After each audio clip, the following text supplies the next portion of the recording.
A situação hoje do hospital, como não é diferente de nenhuma outra unidade de saúde do Estado, fora algumas aí exceções orçamentárias muito bem contratadas com o Estado, vem mostrando o cenário preocupante da área da saúde. E nós, preocupados com a continuidade do serviço, retomamos a discussão de 2013, a discussão de 2011, com relação ao vocacionamento do hospital. Acho que esse é o ponto. Nós não podemos discutir o momento agora sem lembrar do que foi discutido e decidido em audiência pública muito mais ampla do que essa em 2011, com participação dos municípios da região, de deputados catarinenses, da Frente Parlamentar de Saúde, onde foi decidido efetivamente a vocação de 2 hospitais da região, São João Batista e Tijucas. Esse é o principal ponto, é resgatar esse assunto para que a população entenda tudo o que foi feito no nosso hospital a partir de então. E a partir daí, o hospital se preparou, o que foi apontado como a nossa vocação? Então, na época, a decisão, inclusive eu não estava presente, né? Então tem que dar sequência a um trabalho de planejamento. Foi decidido que o nosso hospital não atuaria mais na área obstétrica, no atendimento à gestante, e esse serviço passaria para o Hospital de São João Batista, e nós seríamos direcionados para serviços de cirurgia e de ortopedia. Então, a partir de então, todos os recursos, tanto público quanto próprios do hospital, tanto que nós apresentamos que foram investidos uma soma de 7 milhões de reais de 2011 para cá, 61% de capital próprio de recurso do hospital e da mantenedora, tanto Divina Providência quanto Congregação Santa Catarina, e recurso público para atuar na área cirúrgica. Equipamento de centro cirúrgico, o próprio centro de diagnóstico, que o hospital fazia apenas raio-x, agora já iniciamos esse ano com endoscopia, com a parte de ultrassonografia, estamos evoluindo, concluindo a instalação do equipamento de tomografia, vem para atender principalmente essa parte cirúrgica e ortopédica, o que mostra a nossa situação frente à vigilância sanitária. Recebemos a fiscalização há pouco tempo e não tivemos nenhuma área interditada. Faltam ainda alguns projetos complementares de estrutura, mas hoje estamos muito bem relacionados com a equipe e todos os alvarás foram aprovados e liberados da parte da vigilância sanitária. Então mostra o caminho que o hospital vem seguindo, porque parte o resultado dele tem que ser reinvestido, é o foco de toda entidade filantrópica, ela tem que ter lucro e quanto maior, melhor. Se fala muito do lucro com uma preocupação, com um pecado, não. Nós temos que ver que o lucro é bom, é saudável para uma instituição, principalmente filantrópica, porque é tudo reinvestido. Então quanto maior o resultado, melhor. E esse foi o caminho que o hospital adotou nos últimos anos de investimento. Mesmo com a troca de mantenedora, que foi em 2015, em abril de 2015, o serviço de diagnóstico foi a maior obra, demolição da parte interna, manutenção da parte histórica, começado pela Sociedade Divina Providência, está sendo concluído pela Congregação Santa Catarina. Então mostra, mesmo com toda essa mudança, a continuidade dos investimentos, né, no nosso hospital. E mostra também que se nós não fizéssemos parte de uma estrutura maior, nós teríamos parado de atender. Lá em outubro do ano passado, que foi quando começaram os maiores atrasos por parte do governo estadual. Vamos deixar isso bem claro, né? O Estado que atrasou recursos. O município, desde todo o combinado em 2013, mesmo com mudança de comando em janeiro, não houve paralisação de pagamentos. Inclusive, estamos discutindo uma nova forma de contratação. O município está tendo demanda por outros serviços, então temos evoluído muito bem agora que a equipe da secretaria se estabilizou e está conseguindo organizar o serviço deles e também ter uma boa aproximação com o hospital. Nós conseguimos desenvolver alguns serviços para alterar a nossa forma de convênio e contrato com o município. Então, acho que nós temos evoluído muito bem nessa relação com o município para oferecer mais serviços à comunidade. Então, o hospital ele se estruturou, em parte estrutural, né, e as especialidades elas evoluíram de lá para cá ao longo dos últimos anos. A pendência foi financeira, na verdade. Aquilo que foi acordado com o Estado, o governo do Estado de Santa Catarina, a Secretaria do Estado da Saúde, né, após as próprias audiências públicas realizadas em 2011, 2013, a de 2013 eu tive inclusive o prazer de acompanhar, e que não vieram. Isso foi uma grande pendência, né? Fora isso, a questão dos atendimentos também. Como se encontra nesse momento, Wagner? A demanda, ela supre tudo que está sendo investido e possibilitado para que seja feito no hospital? A demanda hoje nós temos uma capacidade de internação de 64 leitos. A média está em 55% de ocupação. Poderia ser maior. Até pelo perfil, nós temos dificuldade para fixar profissionais de diversas especialidades em Tijucas. O hábito normal hoje vem atender um dia nas clínicas na cidade, vai de volta e acaba levando esse paciente para fora. Nós temos trabalhado no ambulatório de especialidades do hospital também. Isso tem o Dr. Sérgio, que é cirurgião geral e começou a atuar conosco há 1 ano, e já vem realizando alguns procedimentos mensais. Vem atendendo no ambulatório também, fazendo a parte de endoscopia. Estamos com o cardio também atendendo no ambulatório. E os radiologistas também. Nós tínhamos apenas um radiologista, agora nós temos mais 3 radiologistas, né, atendendo no serviço de diagnóstico, 1 turno por semana, de acordo com a demanda de agenda. Então, é uma construção de serviço que vem sendo feito e de direcionamento, tanto que foram adquiridos equipamento de arco cirúrgico, torre de vídeo, para realizar procedimento cirúrgico. E não houve tanta preocupação com a obstetrícia, até porque a decisão foi de transferir para outra unidade hospitalar. E os números mostram isso, não só de Tijucas, mas os números nacionais mostram uma redução dos nascimentos nos últimos anos, tanto que a nossa pirâmide demográfica ela vem aumentando a proporção de adultos e idosos em relação à parte de crianças e adolescentes. Isso é um processo normal que vem acontecendo, e os hospitais, nós temos visto várias matérias nesse caminho, alguns deixando de atender maternidade, como o Juliano citou na quinta-feira. O próprio Santa Isabel e o Santo Antônio, há alguns anos em Blumenau, tiveram que tomar essa decisão e direcionar os serviços para uma unidade. A população está sendo melhor atendida, porque tu soma esforços, soma recurso, e a população sabe onde terá o melhor atendimento para aquela demanda. Nós temos que entender que não tem mais como as unidades hospitalares fazerem tudo, de tudo. Até porque o nível de exigência também mudou muito com relação aos serviços médicos. Um dos questionamentos foi depois que a comunidade viu que pelo menos a estrutura física da nossa maternidade acabou sendo fechada, mas os atendimentos seguem normalmente. Os atendimentos estão mantidos. Isso foi um processo, ele tinha uma porta separada, mas quando você tem uma unidade que tem que ficar um funcionário pelo menos, o dia que não tiver paciente ele está ocioso, o dia que tiver 6, o funcionário se sobrecarrega. E como as internações oscilam entre as unidades, e há uma ociosidade no espaço físico, o mais correto foi agrupar tudo num único local. Até houve durante a audiência um questionamento do risco de infecção. Isso aí não é cabido. Todas as normas de contato, de isolamento, o funcionário que entra num quarto de paciente com isolamento, ele não entra num quarto de maternidade. Os pacientes são classificados por tipo de risco, por tipo de gravidade, por doença que está internado. Tanto que recebemos a visita da vigilância, viu a unidade, viu a nossa prática, o nosso método de trabalho e aprovou. Se houvesse restrições, nós teríamos alguma notificação no relatório de vistoria para mudar, e isso não ocorreu. Então, a unidade vem buscando meios de manter o serviço, até porque existe um contrato com o Estado até 31 de dezembro. Então, simplesmente o hospital não pode deixar de atender de uma hora para outra, porque o contrato foi assinado em 31 de dezembro passado e nós sabíamos do valor. Mas vínhamos trabalhando de uma forma do sobreaviso obstétrico. O que mudou, nós não conseguimos mais profissionais para isso, e foi isso que causou a maior demanda nossa e a maior preocupação, porque nós tivemos que sair de um custo de R$ 33,00 a hora para um custo de R$ 100,00 a hora. Isso multiplicado por 720 horas mensais. Então eles não estão mais de sobreaviso, estão de plantão. Presencial. Então, apesar de falar do processo do serviço problemático, para a assistência da população melhorou. Sim. Ele passou a ser presencial. Então hoje não depende mais do obstetra vir da onde ele estava. Não há mais o problema da gestante estar no momento de ter o bebê e o médico estar em Florianópolis, por exemplo, não podendo se deslocar para cá. Isso não. O sobreaviso era sempre combinado e era perto, né? No máximo era São João Batista, o profissional que ficava de sobreaviso. Então não havia esse problema tão grande, né? de uma distância maior. Mas isso tem um preço. Então, se nós considerarmos este mês de junho, nós fizemos 16 partos SUS.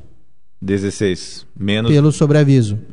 Se nós dividirmos os 72 mil por 16, qual é o valor que está dando isso? E recebemos 560 do Sistema Único de Saúde. Uma matemática que não vai fechar. Verdade. Então... outra questão também que é interessante, Wagner, isso você já nos apontou na última vez que esteve aqui com a gente e que também foi citado novamente durante a audiência, é a questão de atrair os profissionais, né, de especialidades para o atendimento aqui em Tijucas. Isso ainda é um problema hoje? Todo local, toda cidade um pouco menor de infraestrutura, ela traz essa dificuldade, não é uma peculiaridade de Tijucas. E nós estamos trabalhando junto com o município para somar um pouco mais de esforços, para que os profissionais que atuam na rede pública atuem no hospital, o hospital que atua no hospital atuar na rede pública, para tentar dessa forma viabilizar a permanência deles aqui, para que ele não venha de manhã, faça um plantão e vá embora, venha atenda ao PSF 1, 2 ou 5 dias por semana, mas só faça PSF. Se bem que isso também tem sido uma dificuldade, porque o mesmo discurso de qualidade de vida, de melhoria que nós falamos da população de uma forma geral, nós também temos ouvido na área médica isso. Então aquele profissional com perfil como foi citado na reunião, Dr. Claudemir, Dr. Milton, Dr. Pacheco, que estavam na audiência, que vinham para o hospital cedo, passava visita, fazia procedimento, ia para o posto de saúde, ia para o consultório, voltava para o hospital no final do dia, chegava em casa de volta às 10 horas da noite, 2 horas da manhã, quando voltava para casa. Esse perfil de profissional nós temos visto cada vez menos no mercado. Não, eu me especializei, quero fazer SF, eu vou fazer só SF. Eu me especializei em urgência e emergência, eu só vou fazer pronto-socorro. Então, isso também tem dificultado a atração de novos profissionais para o município. Agora o hospital com diagnóstico tem tido um pouco mais de interesse, um pouco mais de procura, uma conversa maior, mas quando nós falamos, não, doutor, nós atendemos SUS também, eu vou dizer, não, SUS aí não me interessa. E isso tem sido assustador. Vocês viram um exemplo na audiência, R$560, um pediatra recebendo R$60 para atender uma criança, um anestesista recebendo R$61. A pessoa que for num salão fazer um penteado um pouco mais caprichado no cabelo, né? O homem foi fazer a barba e o cabelo, não dá mais do que os 50. Verdade. Então, isso tem assustado. E o cofinanciamento ele é tripartite. A tabela é referência, ela é federal. Cadê a contrapartida do Estado? O município está fazendo um esforço que nós vemos para pagar o sobreaviso, mas o sobreaviso é para ficar à disposição, ainda não é pela produção. Está desvalorizado a área da saúde. Isso nós estamos falando da parte médica, fora toda a parte profissional. O hospital remunera abaixo da média do mercado. A nossa rotatividade é maior. Nossos enfermeiros, para ter uma ideia, recebem R$2.500. Um enfermeiro num município, em média, a partir de 4.000. Nós temos 14 enfermeiros, precisaria equiparar isso. Então, nós temos 148 funcionários. Há muito tempo nós tínhamos as irmãs, que era voluntário, tinha a comunidade, que era voluntário no hospital, a quantidade de voluntário é 15, 20 funcionários. Hoje não. O grupo é muito maior e todas essas pessoas precisam ser remuneradas adequadamente, né? Assim, e isso tem forçado o Sistema Único de Saúde. Os valores, apesar dos incentivos, como você citou, na época lá de 2013, a rede de urgência, R$100.000, foi muito bom. Foi quando o hospital conseguiu fazer a maior parte das obras, 2014 e 2015. E o ritmo reduziu depois. Porque os 100.000 continuaram 100.000 todos os anos. Ele não sofreu reajuste pela inflação. O incentivo do leito de retaguarda para receber pacientes da Grande Florianópolis, porque também é uma política interessante, em vez da pessoa ficar internada no regional, libera leito para eles fazerem coisas mais complexas e traz o paciente para nós para concluir tratamento, também é o mesmo valor. O valor das AIHs é o mesmo desde 94, nós estamos falando em 546, a inflação de 94 para cá foi de 1.000 e pouco %. Vamos aplicar 1.000% em cima dos 594? Dá uma boa remuneração, 5.000. A correção mensal não vem acontecendo desses atendimentos. Tanto o pessoal diz, volume. Nem mais o volume está justificando manter o atendimento. E isso tem nos preocupado, porque a principal vocação do hospital, que era atender o SUS, está sendo deixado de lado por uma inviabilidade. E, além de tudo, quando faz o procedimento que nem os cirúrgicos que foi apresentado, desde outubro sem receber. Como que tu convoca os profissionais? Não, vão participar da nova campanha. Foi assinado um termo em janeiro para atender no primeiro trimestre, sim, mas de acordo com o contrato anterior, que é de 2 vias. Nós fizemos e o Estado paga. E isso dificulta a linha de atendimento e assistência à população que mais precisa. Lamentavelmente, né? Então, o Estado não cumprindo com o seu papel para que as nossas unidades de saúde continuem atendendo a população. Quem acompanhou a audiência até o final viu que, após todos os dados técnicos apresentados e todas as maiores carências que o hospital tem hoje referentes à situação financeira, a maior preocupação dos nossos vereadores foi na questão do atendimento. O que dizer sobre essa questão, Wagner? O atendimento é reflexo da má remuneração. Não tem outra saída. Nós chegamos a ter 92% de avaliação como bom e ótimo pelos usuários. E foi logo que veio o recurso, quando nós conseguimos ampliar a equipe, quando conseguimos oferecer mais condições. O recurso ficou igual e os custos foram aumentando. O que acontece? A qualidade vai caindo. Estamos hoje entre 65% e 70% de satisfação. Para mim também entristece isso, essa queda. Mas hoje a equipe que lá está fazendo o melhor possível com as condições que nós temos. Como eu disse, o Estado começou a atrasar em junho do ano passado o incentivo da audiência. Se fosse considerar o não pagamento, nós teríamos que ter parado de atender em setembro, outubro no máximo. E continuamos atendendo porque houve o repasse da mantenedora.